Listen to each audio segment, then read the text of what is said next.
Hello, hello, hello. Welcome to Kernels of Truth, brought to you by Progress, Kentucky. We have a fantastic episode for you this week. We are going to cover why Rand Paul loves anti-vax truckers, why the Kentucky GOP loves anti-tax private aircraft owners, as well as some other important Kentucky political news. And we're also thrilled to bring you Louisville's candidate for the fast approaching special election for House District 42, also civil rights champion Keturah Herron to the show. And then we're going to close with a critical call to action. So that's what we got going. Should be a lot of fun, a lot of information, and a lot of, I hope, information that you can use to get more involved with our political process here in Kentucky, because, we need your help to do it. We want to turn Kentucky purple. We know our Commonwealth has some work to do if we're going to beat back the red wave of bad politics and policy from the GOP supermajority in Frankfort.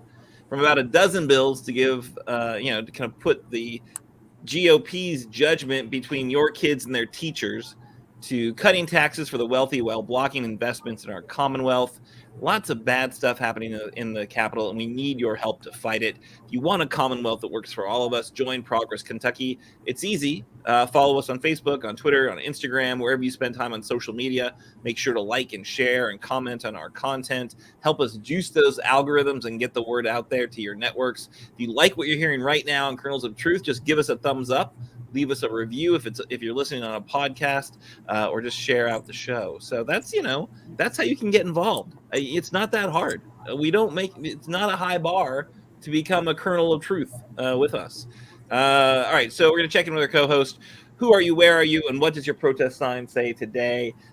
You there on the interwebs? Please also share your protest sign. What are you protesting today? There's so much you could protest. I want to read what your sign says. Mine says, Senator Dr. Paul gives horrible medical advice. And my name's Aaron, and I'm coming to you from Childsburg, a community in Lexington. I'm going to go to my single and solitary co-host, Kimberly. Hi, Aaron. Yes, I am Kimberly Cecil Jones, and I'm coming to you live tonight from Oxmoor Center right here in Louisville, Kentucky. And my protest sign says, I need my 40 acres and a mule, and then I could probably afford these Versace sunglasses for $533. So, yeah, I'm going to need my mule and 40 acres. And you get to sell some of those acres immediately for some sunglasses. Those are pricey. I mean, they look nice. They do look nice, but little pricey. I could never spend that much money on sunglasses. I just really. Oh, I would, honey, if I had it. I used to have it, but since the Republicans have been doing stuff, people's money has been dwindling. Mm-hmm. Yeah, I think these glasses cost almost as much, but that's because they're the no-line bifocals. Because I'm an old man now, and I need to have I can't really embrace the bifocals. I want to make sure that there's no line. So people out there, you can't see the line, can you? I don't see a line either, and I've got my glasses on, so if I take them off, I'll be like, oh yeah, you look handsome, Aaron. You're very handsome. Wait. And then oh my God! What in the world? I didn't realize when we were going with one co-host tonight, not two. You're going to double the amount of abuse I get. So I don't know how that math works out. But thank you for joining me tonight, Kimberly. I know you're juggling lots on your plate, and really just want to give a shout out to another one who's juggling a lot on their plate, Annabelle Nagel, who is of course our producer right now, helping out, bringing you the show. So I think we should get into the show. What do you say? Let's hit it. Let's do it. All right. So this is a story that infuriates me, right? So lots of attention to this story about these anti-vax Canadian truckers, right? It's, the story has been told. Not a lot of background information has been shared as folks have leapt on this story. Mostly the right-wing news has been really, really excited about this for this past couple of weeks, where Canada's been dealing with lockdown backlash and vaccine requirements. saying that truckers hate the vaccine mandates and are shutting down the trucking industry as much as possible. Well, Trump gave these Canadian protesters a shout out at one of his rallies. The right wing forces in the U.S. have rallied around the cause and started, going to GoFundMe accounts and the right wing equivalents, which were linked to hacked identities. Fox News has been all in. Tucker Carlson has been renamed Trucker Carlson because he thinks this is the best civil rights movement of a generation. And of course, with all that happening in that kind of rabid right wing, our own Rand Paul had to jump in on the issue.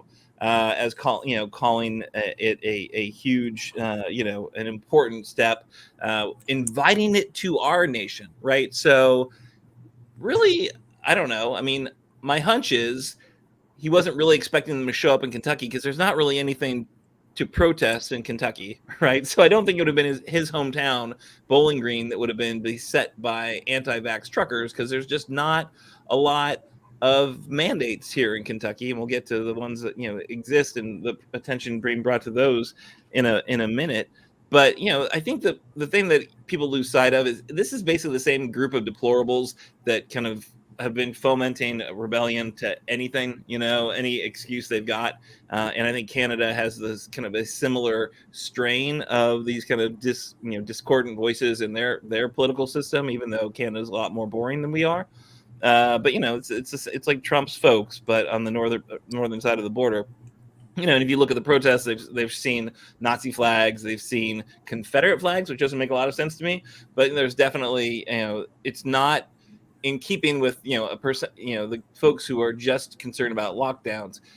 If you look at the trucking industry in Canada, over 90% of the truckers have gotten their vaccines, right? The largest trucking unions in Canada have not, supported this, have opposed this effort. So it really is just this kind of, element within the right wing. But what's astounding to me is that, Rand Paul was willing to embrace it, even as, that blockade of, one key bridge in Canada, one key border crossing is responsible for 1/4 of all the U.S.-Canada trade. It all goes through that one crossing, that one bridge. They're able to block that for a number of days, and it actually even slowed down the Georgetown Toyota plant here in Kentucky. So people were, workers, auto workers, lots of them in Michigan, which is just right across the border, were actually losing shifts because they didn't have the supplies they needed to keep producing the vehicles.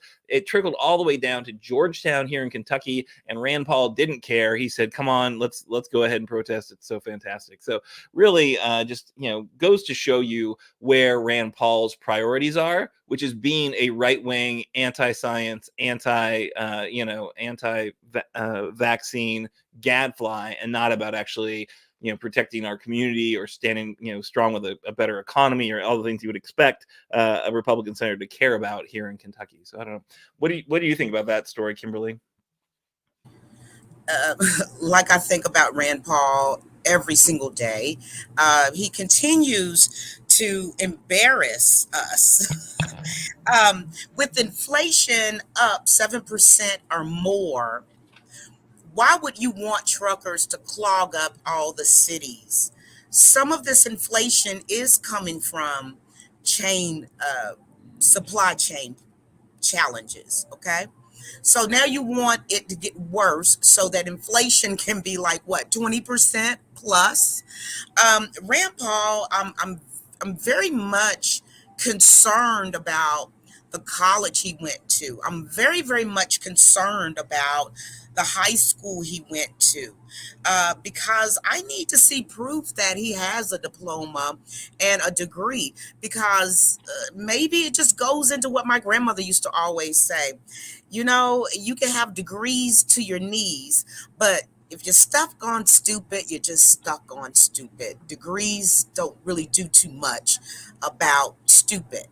And he is worse than his father. And I thought the day would never come that I would have to compare the two.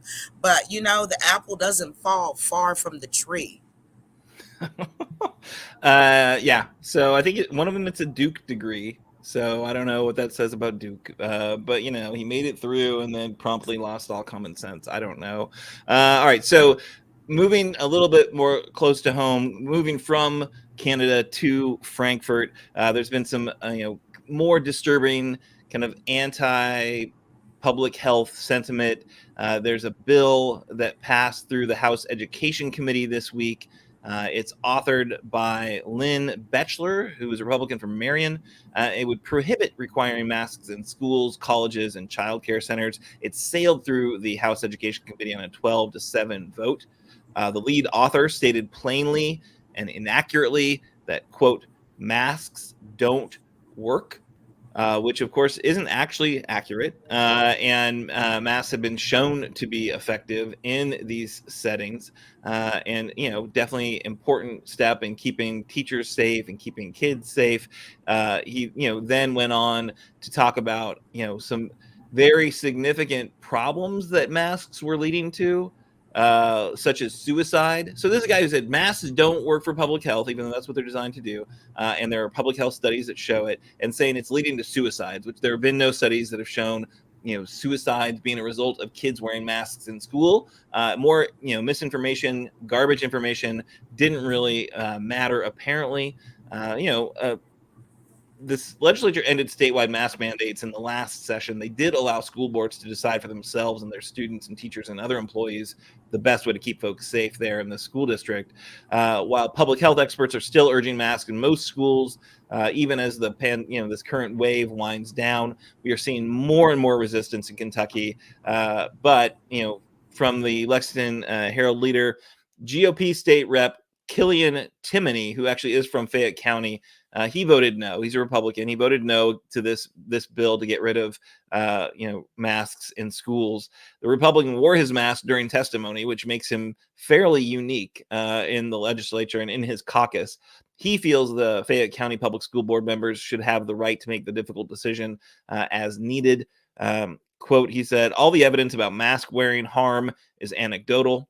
What is not anecdotal is NTI, non-traditional instruction, being the detriment. So he said of virtual learning, that the virtual learning concerns are kind of more important to consider, and it's important to keep kids in schools. Of course, masks help keep kids in schools, right? So if they've got an outbreak without masks, it spreads far more quickly, and then they would need to, teachers are getting sick, they'd have to close down the schools and go to NTI, which of course has been shown to be a detriment to kids. So, really, we'll see if this issue is brought to the full House and whether it's considered by the Senate, but it really does seem like the anti-mask sentiment is picking up in Kentucky. There was an op-ed today in the Lexington Herald Leader talking about it's important to, kids need to go to, schools need to move right now to masks optional, which of course means masks won't be worn.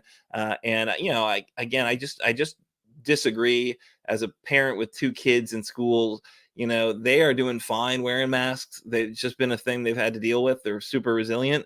And in terms of suicides or depression or not making friends, like that's just garbage. I mean, that's really, I think what really is most important is we do what we can to keep the teachers safe, the kids safe. And, I think we're getting really, really, really, really close to public health experts saying it's okay to remove masks in these settings. But, we're not there yet. So let's just kind of try to keep the course until public health experts, because, Representative Belcher is definitely not a public health expert. And that's, I think, a really important issue to consider as we move forward. All right, one other bill from the GOP-led House. There was a bill to cut the taxes on private owned aircraft. So there's a tax break for folks who own their own aircraft. It was a very interesting juxtaposition. The same time, they were basically cutting how long people could be on unemployment and get benefits from unemployment. They're looking to give a huge tax cut to the rich. That's House Bill 447. It would exempt personal jets, airplanes, and helicopters that are not used for commercial passenger purposes from state and local property taxes. So exempting these tool, kind of signs of affluence from state and local property taxes. Really a weird idea, right? to embrace that. There's a bit of a blowback, but the reality of it is, it was a lot of money.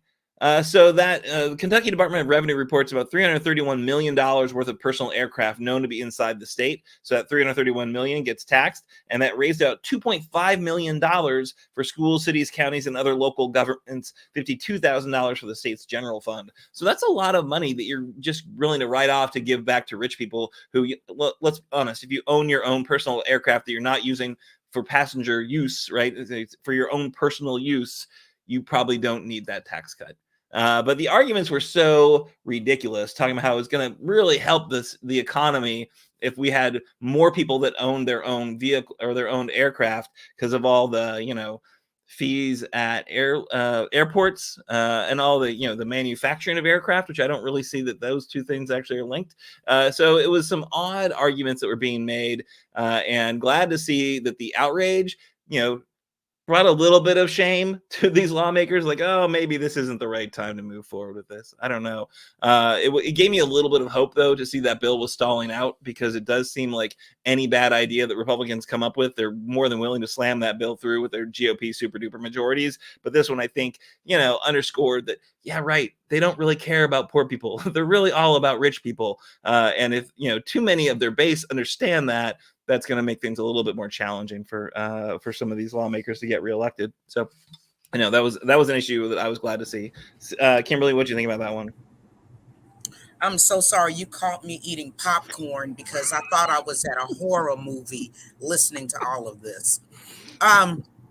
Seriously, this is like a real story. Like, this is not like you pranking me. This is not like, you're on candid camera, somebody's gonna jump out.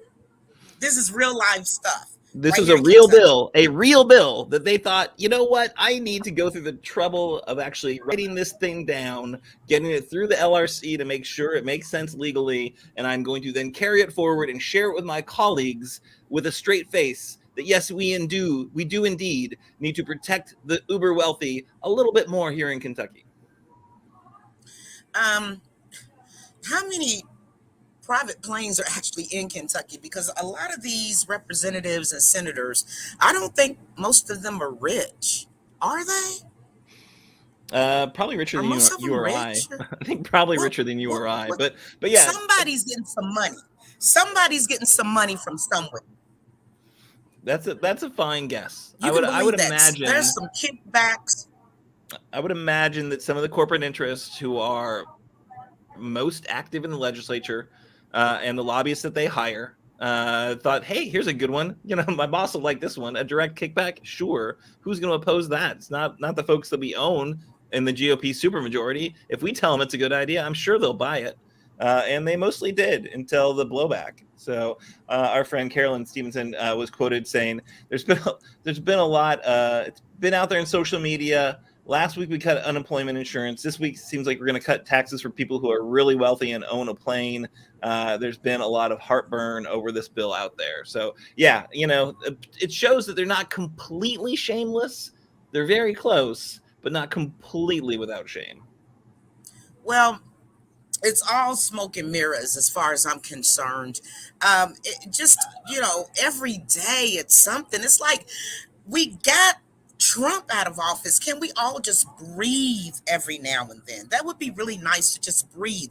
But we cannot even sleep anymore. We have to be on the edge of our seats all the time, basically to make sure that they're not doing even more egregious bills and whatnot. It's a tough call every week to decide which of the bad bills we want to bring to you, right? If you think back, we have not actually doubled up once. We've basically covered new bills each and every week they've been in session, because it's a parade of horrors. And as you said, a horror movie is happening in Frankfurt. And I think your point is well taken, Kimberly. Yeah, I think a lot of people are like, you know what? I paid attention to the election. We got rid of Trump. I'm going to just chill out for a while. And I think there are a lot of people, this is not earth shattering. I'm Captain Obvious here a little bit. A lot of people are not paying attention to what's going on in the General Assembly in Frankfurt. And why would they? It's not great news. It's not folks coming together to cross party lines to help care for our Commonwealth, right? It's like, how can they take away Andy's power even a little bit more? How can they make it harder to vote? How can they give more of our tax dollars to the uber wealthy? Even though we're a poor state, like right now, there's this massive federal influx of resources. And so what do the Republicans want to do? They want to cut taxes on the wealthy, because we right now don't have to have as much tax revenue because there's been this federal influx of these American Rescue Plan funds, which of course no Republicans, in our delegation voted for, right? But they're more than happy to show up at the ribbon cutting when this money goes out the door and helps with infrastructure, water quality, all these things that Andy is doing a really good job of spending the money on. That's for the best for our communities. But these GOP guys just want to cut more taxes so that folks have to pay more in not property tax, but in sales tax, which of course is the worst way to have a tax, right? Because it hits the poor the hardest. So I see what you're saying. Who wants to pay attention? It's not good news. Unfortunately, if we don't pay attention, they're going to get away with more of it, right? So the private I'm starting to feel like when Trump was in office, I'd be like, oh, okay, let me take a day or two to just woosah. And then I go back and it's like he did like 30 friggin' things and it's blowing your mind to try. It was like a continual soap opera every day. And this is what's also happening with the people that we send. Well, I didn't vote for any of them. I don't think Aaron voted for any of them, but somebody voted somewhere for some of these crack pops. Yeah. I was going to say something else, but I watched myself. It's a family show. Kimberly. All I know is if they would have gave my great-great-grandmother her 40 acres and a mule, I probably could be owning a private plane right now. Or at least some of those sunglasses. I did not vote for. So I think I'm going to throw it to you because I think you've got some rapid fire stories, some really important stories for us to cover before we get to our guest, who I'm very hopeful will be joining us in about 7 minutes. Have you text? It's probably a great way. Well, anyway, ladies and gentlemen, I guess it's the Kimberly Cecil Jones. Few minutes to be with you alone tonight, and want to talk about, first of all, what we've got going on. Senator Reggie Thomas, we've had him as a guest on Kernels of Truth before. Love him, love him, love him. He's always looking out for the people. As a Democrat from Lexington, he is proposing Senate Bill 159. And you say, what is that bill? Well, that bill would create automatic voter registration at the Department of Motor Vehicles when applying for a driver's license, unless you decline, okay? It would also allow people who have not registered to vote to do so on election day. This bill would also expand mail-in voting to start as early 12 days prior to the election day. And we've got all of these major elections coming up. So Senator Thomas says it's important for as many people as possible to vote. And I do agree with that. He points to the 2020 election as evidence that change can work. I mean, we did a lot of new stuff, right? We had the mail-in ballots. We were going through the trenches of the pandemic and so many other things, but we all pulled together and we got it done.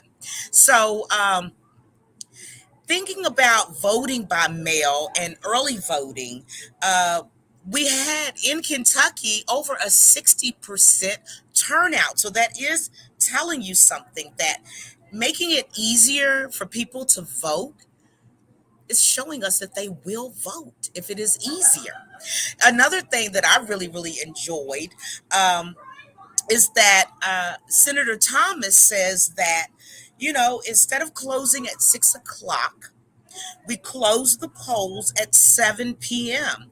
And that would give so many people enough time to get off from work, pick the kids up from daycare or your mama's house, whoever's watching the kids, and vote on your way before you go home.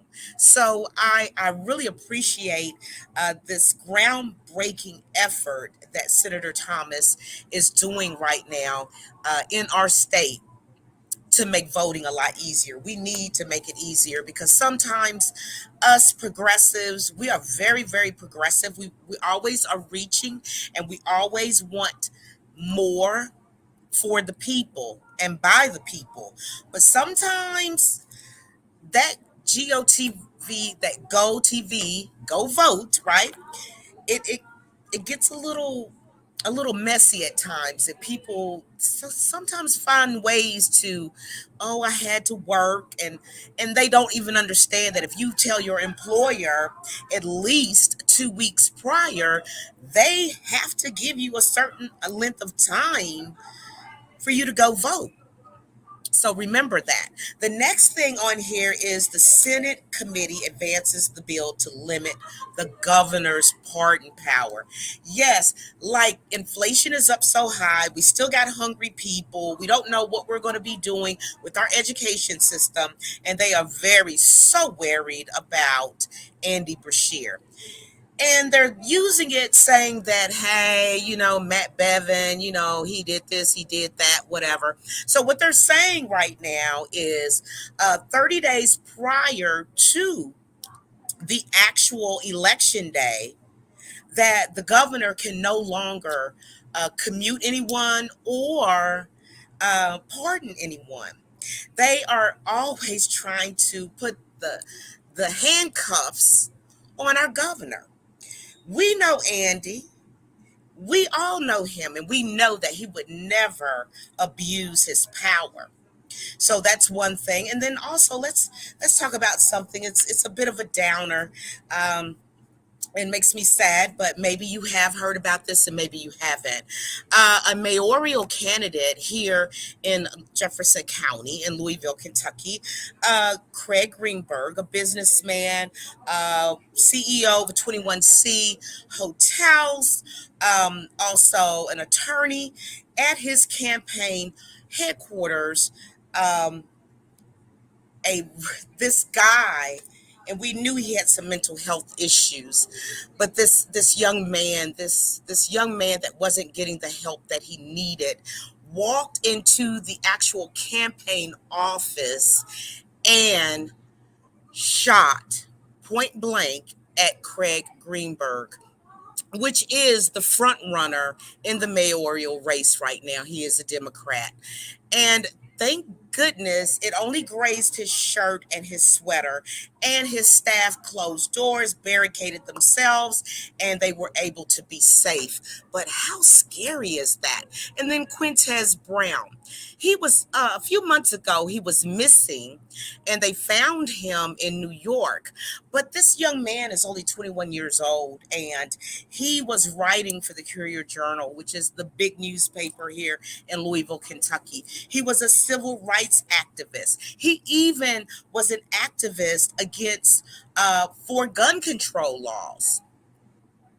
So it's kind of ironic how this happened, but maybe in Frankfurt at this time, we can maybe get someone to look at the situation and say, we need to do something different, because every time we turn around here in Kentucky, they're trying to lessen and lessen and lessen the restrictions of carrying a gun. I've said this many times before. I do believe in the Second Amendment. I am a responsible gun owner, and I enjoy that. But if you do have tendencies of severe mental health disorders, I don't think you need to have a gun. Okay, so we're going to keep them in our prayers and our positive thoughts, and we're going to send it to them.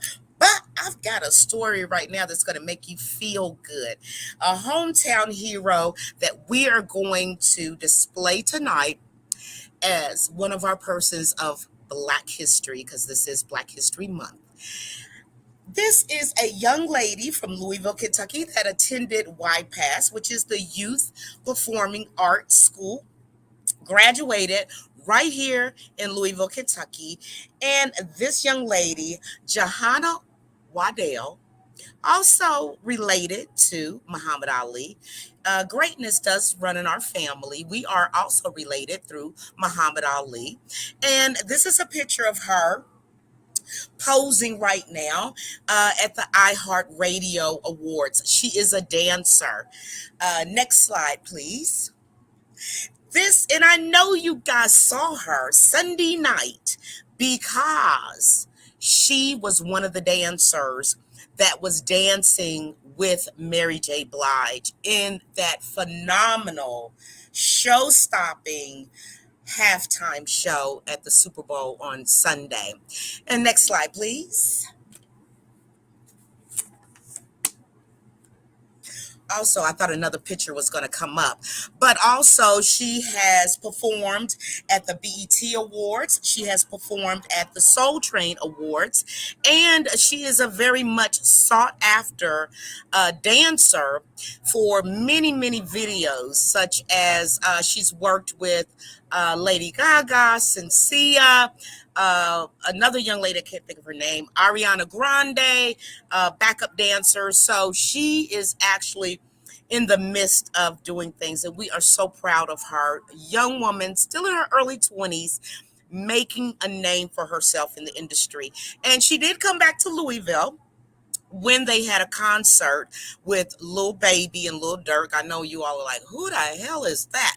Right. I get it. I understand. But these are supposedly your top tier hip hop artists today. And she was on tour with them as well as a backup and primary upfront dancer for those artists. So we just want to congratulate Johanna Waddell and thank you for putting Kentucky on the map. Back to you, Aaron. So that was a wonderful cavalcade of stories. I'm glad you found a positive one to end on. I'm just going to go ahead and say it. I thought the halftime show was fantastic. I thought that the music was wonderful. It was great to hear, have hip hop like take center stage, literally center stage. And all the folks who were complaining, like a little dismissive of the history of LA, right? In terms of music history of LA, like that is important. Like that stadium is right in the thick of it, But you want to know what everybody wanted, though, don't you? Lady Gaga. No, she already did her thing. Everybody said this was the best show. Dr. Dre is a brilliant producer. In case you guys didn't know, Dr. Dre discovered Snoop Dogg. Yes, Uncle Snoop. He discovered Eminem. Everybody knows Eminem. And he has produced and written songs for 50 Cent and for Mary J. Blige. Also, if you all didn't catch it, remember the band that was playing? Remember that band? Okay, that band is I forgot what they call, Park something. They are with Bruno Mars. That's the band that's always with Bruno Mars. So they were a surprise. And then also one of the major things I loved was when Kendrick Lamar came out with the guys, with all the guys, and he was talking about, "We gonna be all right." And I just been playing that over and over again. I love Kendrick Lamar. He really speaks to me. And just we gonna be all right. We are definitely gonna be all right. Whether it be Frankfort, DC, Jefferson County, Fayette County, wherever you may be in Kentucky, we are gonna be all right. Nice.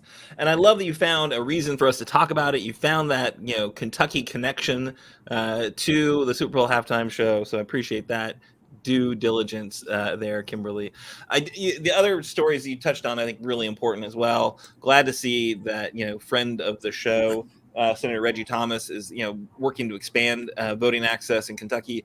Kentucky's a weird one, right? Because so many states right now have all these really bad bills moving forward to further limit voting rights. And we show up on both lists of like, did we do some good things for voting rights? Yes. Did we do some bad things for voting rights? Yes. Because you nailed it. During the pandemic, the last, statewide elections we had, we absolutely, changed the rules so that more people can vote. And what do you know?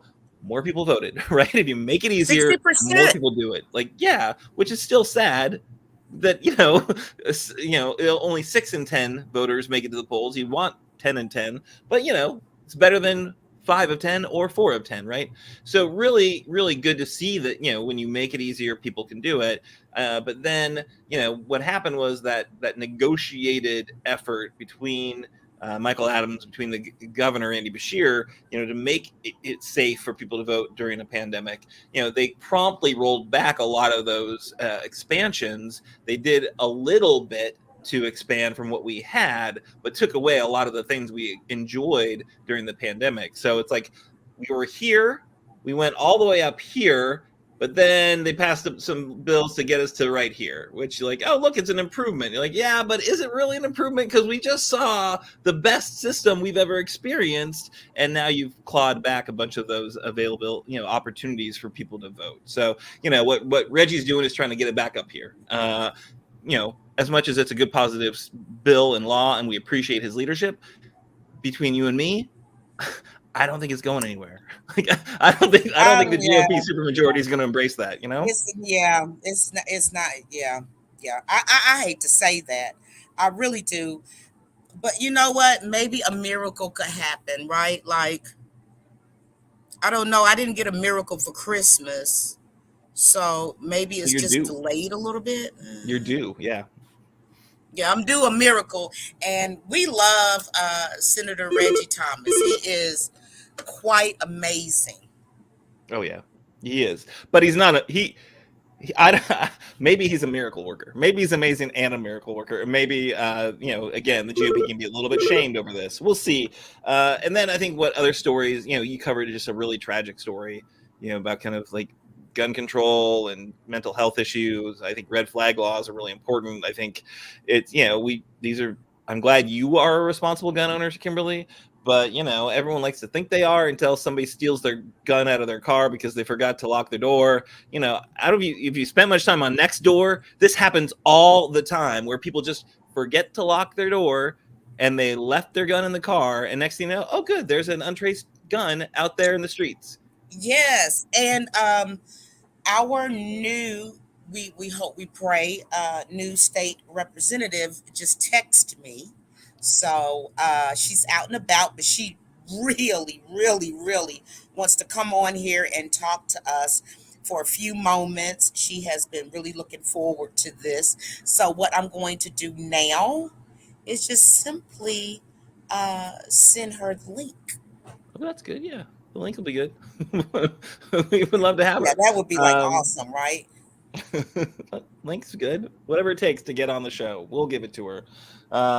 Yeah, and I do think that it's just really tragic to see. Wait a minute, did you see what Nate put on here? I'm here for the random background sound. Kids talking, phones going off, live.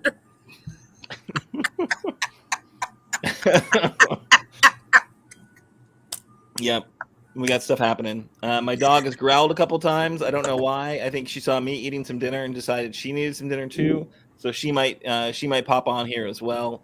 But we are hoping to be joined by the very, very likely next state representative for District 42, Keturah Herron, and we're just gonna hang out for a minute and see. You all are gonna love her. I mean, like, you guys are gonna love her.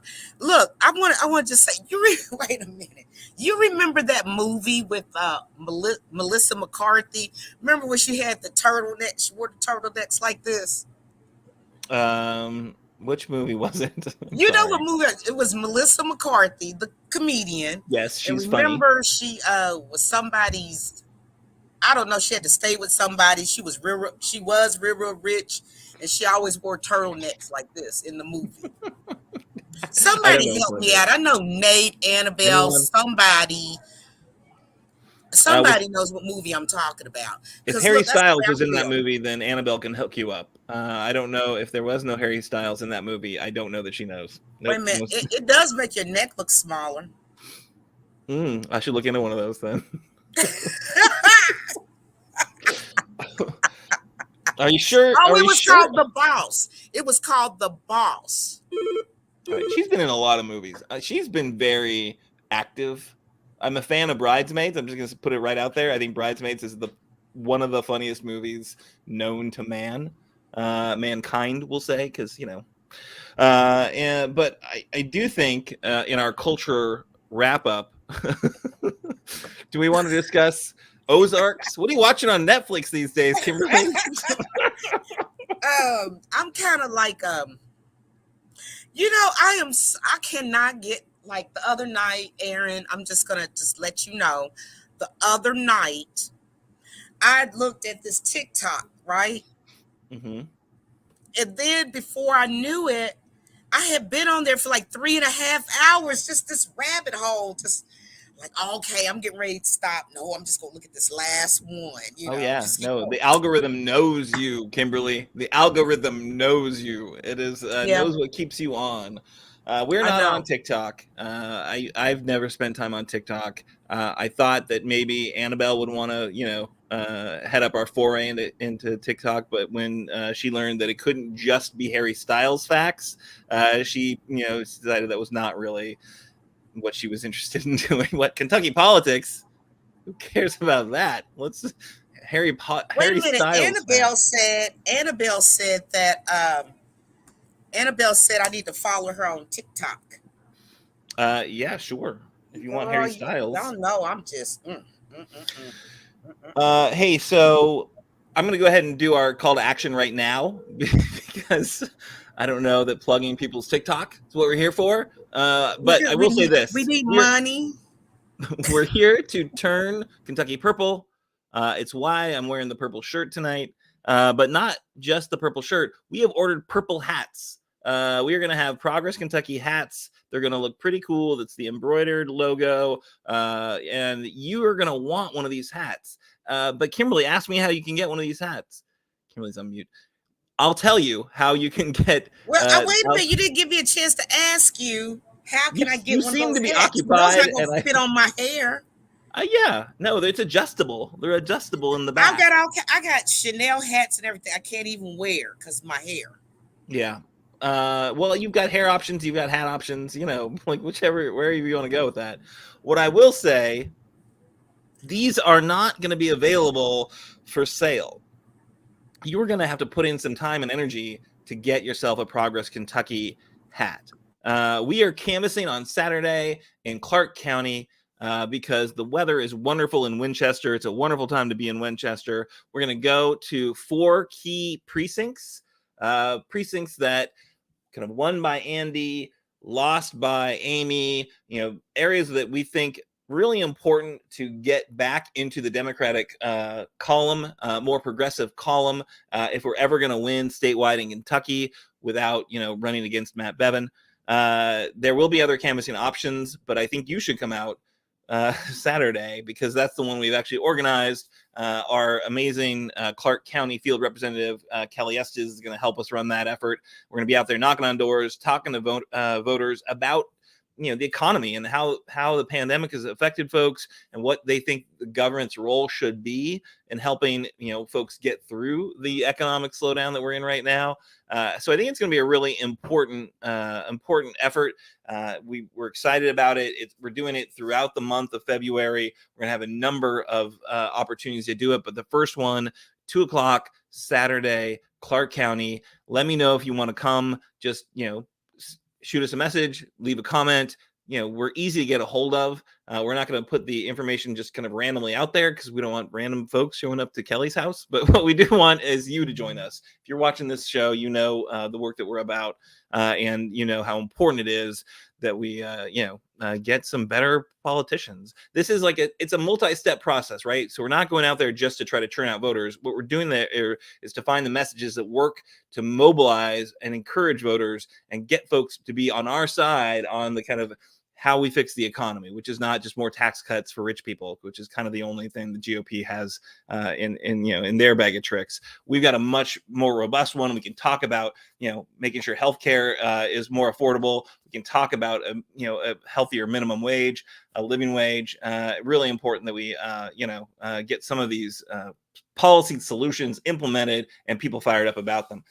So I think we might have our guest ready Plus to we have go. another guest too. Wait, we have another guest, multiple guests. What are we doing? Say hi. Hi, how you doing? He can't see Hey. you.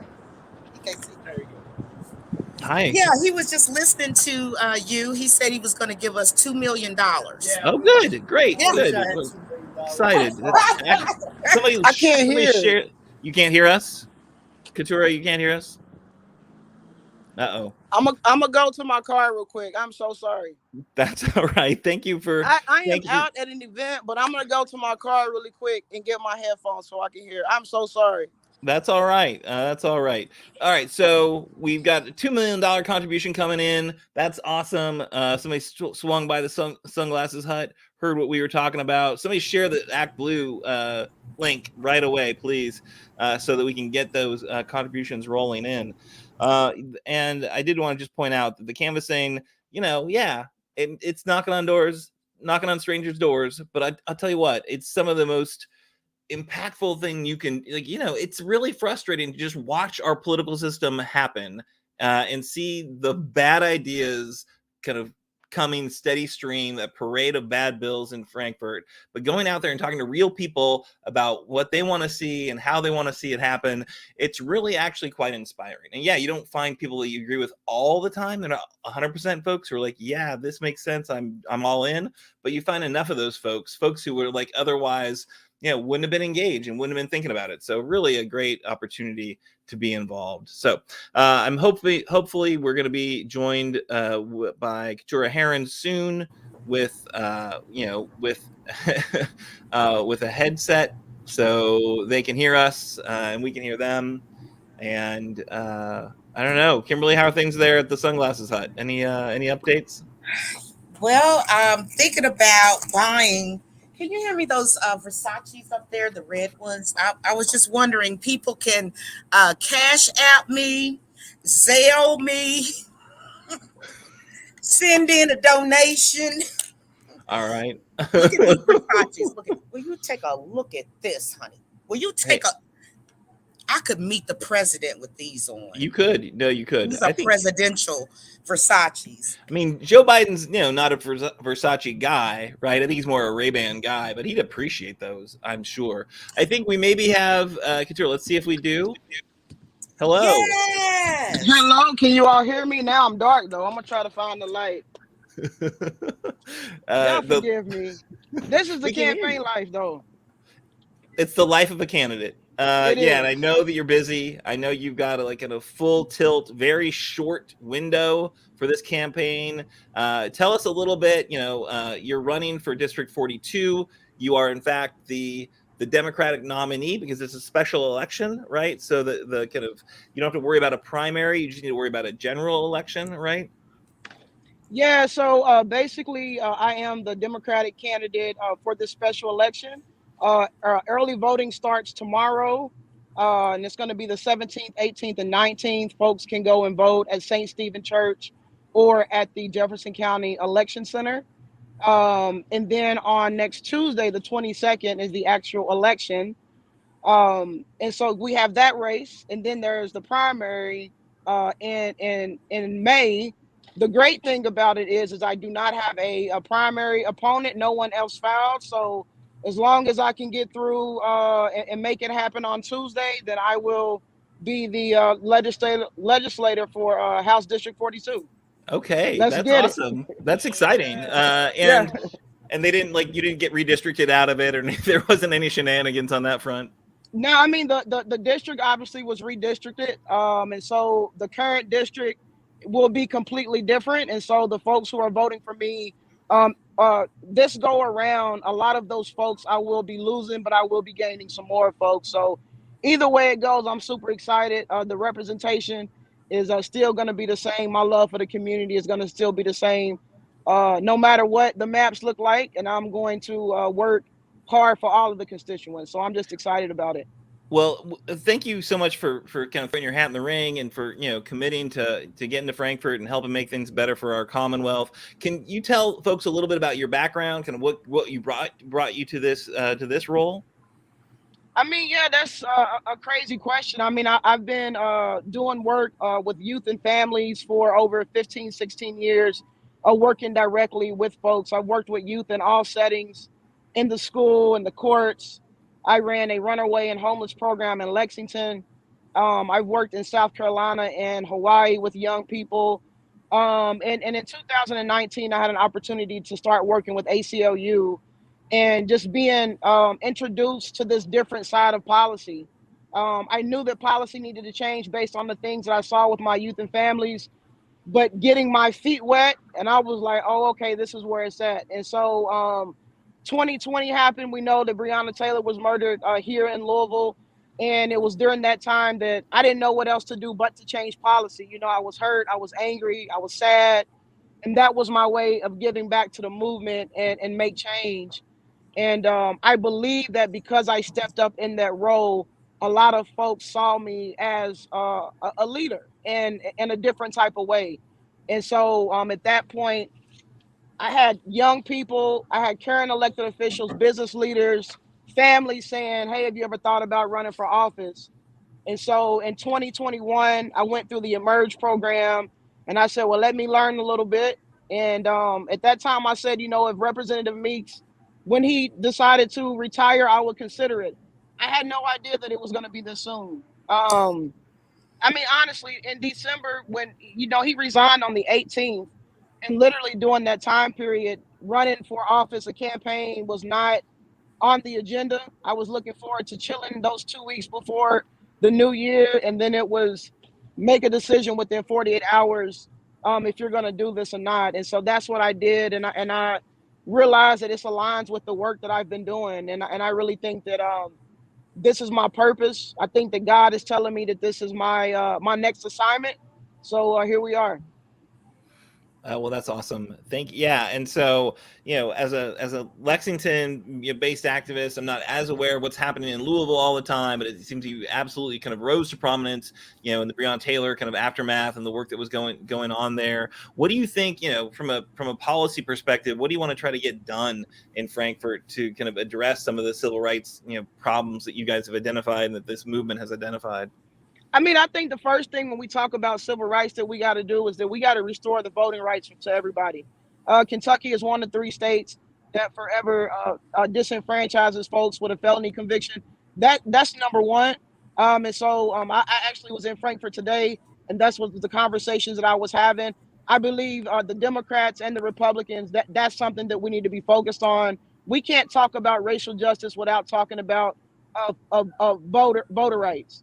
And so that is a bill that I am hoping to do. We know that Representative Owens passed this year. I believe that we need to pass that in his honor. He worked on it for 20 plus years. And so that's going to be one of my main, big policy things that I'm going to be working on. That's awesome. Kimberly, you have some questions? Of course I do. This is my girl right here. I'm so proud of her and can't wait for the party after the 22nd. So, just gonna call those things that are not right now as though they are. Representative Herron, I'd like to ask you tonight. One thing that I'm very, very concerned about is that Kentucky stays so behind on so many things. And we've had what you want to call the great resignation happening in Frankfurt of a lot of our representatives and senators there. One of the things that we need to get on board with that could bring extra money to the Commonwealth would be cannabis. How do you feel about that? Is that something that maybe we can work on this because we're falling behind? Yeah, I mean, that is a good question, and I do fully support Kentucky legalizing marijuana, cannabis, weed, green, whatever you want to call it. I think that our people call it so many different things. Mm-hmm. But I do think that we need to legalize it. for several different reasons. I mean, you have the medicinal uses, but I also know that other states, when you look what other states have done, I think Washington State has a surplus of so much money right now. Our people are in need, and marijuana is an industry that Kentuckians are spending that money out of this state. There's farmers here that are able to create CBD products, but aren't able to sell them here. That they're able to ship them out, and so I do think that we need to come up with some type of full legalization of recreational marijuana as well as medicinal marijuana.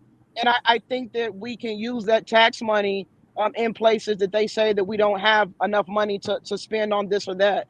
I mean, it's the same thing that they're doing with the Kentucky lottery. They have that money for keys money. People are spending their money on it. So like we need to find a way to do that. And then we also need to find a way to make sure that as we're doing that, that we are decriminalizing that. And so folks who have been arrested and convicted for possession, we need to handle those situations.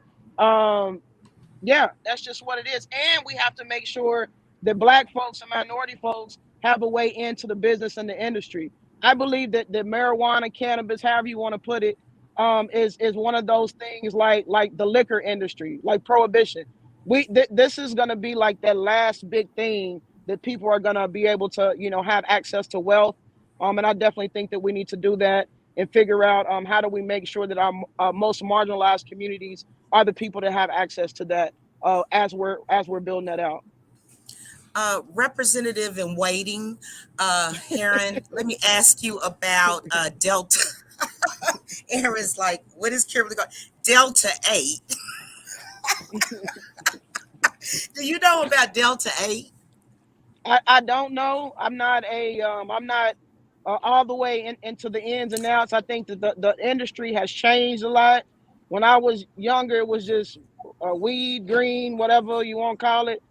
But now there's all these different things. I'm not up to date with all of that, but I am, willing to learn about the different things to make sure that we can I get that appreciate that. pushed forward. They Absolutely. derive it. It's 100% hybrid hemp, which is legal because of the Farmers Act of what was it, 2018, and now states are trying to criminalize people that sell Delta 8, although it's no THC. Delta 8 is the sister of Delta 9. Delta 9 is that pure THC. Okay. Delta 8, they have found out 100% derived from hemp, but they have found out that it hits the same receptors, but it's a lot softer than the Delta 9, which is legal here. But it's supposed to be legal here, and they're trying to take that away from us. Yeah. This show brought to you by Delta 8. Delta 8. I think, Big Buddha Delta 8. Miss Kimberly, I think that we need to have another conversation so you can educate me and teach me a little bit more, so I know what I'm talking about. But yeah, I mean, we just got to make it happen, and I think that it's time to make it happen. We got to do it, and I believe you're gonna shake some things up in Frankfurt, and I got a good feeling. I got a good feeling that this woman right here is going to be able to make some differences, make the right kind of good trouble, and having your right hand sidekick, love, doesn't hurt either. Yeah, Miss Hannah. Yeah. I mean, this is our moment. This is our moment to make change. I just got finished speaking at a event. Travis Nabji, we lost him to gun violence. He was one of our young people in the movement. I just got finished speaking at that event, and that's what I just told them in the room. Is that this is our moment. This is our time to lead. We got to lead boldly. We got to lead lead in a way that's brave, and with confidence. I think that not just here in Louisville, but across the state. Our people are hurting, our people are struggling. And I look forward to getting out across the state and building coalition and meeting, I call them my country cousins. I'm originally from Richmond, Kentucky. And so I say my country cousins, like who are our people outside of where we are? And until we build those coalitions and start to learn what things are impacting other folks in other regions of Kentucky, then we're not going to get anywhere. And so my vision is to, how do we build together and make those things happen? That's awesome, and I think you're totally right, because you've got a district that is, wherever the 42 is, right, it's been drawn to be, a safe district, right, and that's fantastic. But we need to give you more folks to work with. We need to get out there and talk to people face to face about what's going on. I shared it on the screen, and this is, I think, from your friends with ACLU. Black folks in Kentucky are 10 times more likely to be arrested on marijuana charges than white folks, right? There is racist enforcement of our laws in this state. We need to absolutely legalize it, but at the immediate, we need to stop. The disparate charging is a real problem, and that's Dan Cameron could have a very important role in that. Of course, who's he listening to? And it's not necessarily us. So I think that we need to get a bigger coalition of folks who can work with you in Frankfort. That's for sure. Because I don't want to see you go there and then just be blown away about how horrible that place is, right? We've got to get some folks who can work with you in that chamber, and I'm so glad that you're going to be there. And we need to send some folks to work with you for sure. Absolutely, that's what I look forward to, and I tell people, you can send me all you want, but if you're not going to help get the work done, then much is not going to happen. This isn't a one-man show, and it takes all of us to get the work done, and so. That's really my message to folks. And I appreciate you all for having me on the show and for all the work that you all do. Well, and thank you for stepping out of your event. I know you got the life of a candidate is hectic and crazy, and good luck in this final push and then that push again. So you're not going to have much downtime before the next election, but that's really exciting, and I think you're going to be a great voice for the folks in Frankfort. So thank you. Yeah. Thank you so much for joining us. us. For folks who are listening who are in Louisville in the morning, we're going to meet at St. Stephen Church. The polls open at 8:30. I'll be there around 8, and so I'll be going to casting a vote for myself. And I'm asking other people who are in House District 42 to come cast a vote with me. If you're not in the district and you're excited, come show up and support. But yeah, that's all I got. I appreciate y'all so much. And this is on the 22nd, right? Tomorrow. Early voting. Tomorrow is early voting. Tomorrow, Thursday, Friday, and Saturday is early voting at St. Stephen Church and at the Election Center at 1000 East Liberty Street. And so tomorrow, he just mentioned Daniel Cameron. I think I'm going to have to take a run to the border to Illinois. No, I'm going to try to be there in the morning. 8 a.m. St. Stephen. Yes. Yeah. So, awesome. All right. I appreciate you all. Thank you so much. Thank you so much. And thanks for your organizing, your activism, your leadership, and running. And, good luck with the race. All right. Awesome. All right. Good night. She's got that. Thank you. So She's just really got that in the bag. She's got it in the bag. I'm telling you. Right. She's tough, man. She still needs to spread the word about kind of what she's doing, what she wants to do when she gets there. She wants to build excitement and build a base so that she's not just, one voice, right? And actually, I did want to point out, this just came into my inbox. Tomorrow at 11:30 in Frankfort, there's going to be a press conference calling for legalization for marijuana for medical and recreational use. The folks who will be speaking at that press conference, Senator Morgan McGarvey, State Representative Rachel Roberts, State Representative Sherilyn Stevenson, friend of the show, State Senator David Yates. So, some 4 Democrats standing up to say, look, it's time to let, stop other states from eating our lunch. Because, right, folks are smoking it in Kentucky. They like to go buy it legally. They often are doing that and then bringing it to our state, right? So let's go ahead and create it here. Let's get the farming jobs here. Let's get the tax base here and quit, pretending things aren't the way they are. Might as well get some tax dollars out of it. So that's happening tomorrow. But again, really excited to see Keturah and her campaign and the work that they're all doing to spread the word. Really important stuff. So, Kimberly, any final thoughts you wanna add before you close us out? Oh man, I wish I could be there at 11 a.m., but a sister still got to work. So that's my type of rally. That's my type of. Will they be dispersing Delta 8 there at the rally? Do you think? It would be so nice because I do want people to understand that fentanyl is causing a lot of overdoses, and they are now at the street level putting fentanyl on cannabis. Yes, this is what they're doing. So, most of the time people don't get addicted to marijuana. You know, but if you put fentanyl on it, then you're addicted and they're not telling you. Yikes.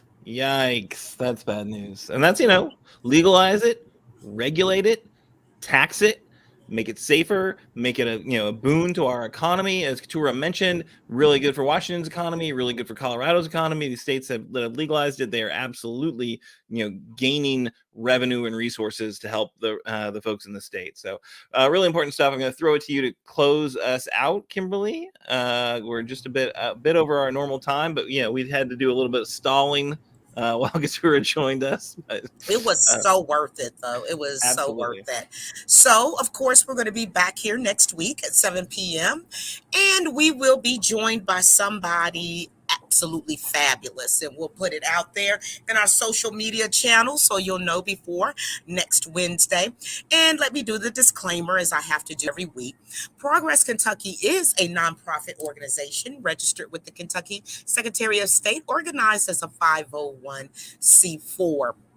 We are affiliated with the Indivisible Project and the Commonwealth Alliance Voter Engagement, known as CAVE. Okay.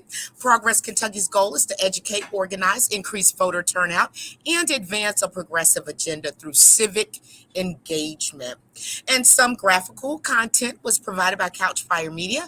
You can look at more of what they do at couchfiremedia.com. Production this evening was by our wonderful social media chair, Miss Annabelle Nagel. And I just can't thank her enough for what she does. I wouldn't be able to do it. It just seems like, I might go into the anxiety attack, honey. But she gets it done, and I love her.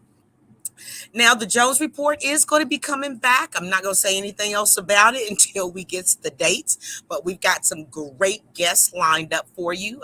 A couple of ambassadors, and also a person from the EU will be talking to us. Thank you, Nate Dog. That's who I call Nate Orshan all the time. I thank you so much for the theme song. We always thank you for that. I still jam to it sometimes as I'm like brushing my teeth. I'm humming it. So you can go listen to more of Nate's songs at natosongs.com. And that is NATO songs.com. And if you happen to miss our live stream on Facebook, do not fret, my pet. We've got it going on for you, so you can rewatch shows and see our source links on Facebook. Or if you don't want to look at Aaron, because I know y'all want to look at me, but audio podcasts are available on Apple, Google, Spotify, and wherever you get your podcasts. So everybody, thank you so much. Thank you to our wonderful guest, hopefully our new state representative, Keturah Herron. Thank you to one of the best hosts that I know personally, and I know a lot of people all over the place, and that would be Mr. Aaron Files. And always a big shout out to those that keep the links going on in the comment sections. Mr. Nate Orshan and Annabelle tonight. Appreciate you guys. And you know what? Do something nice for somebody this week.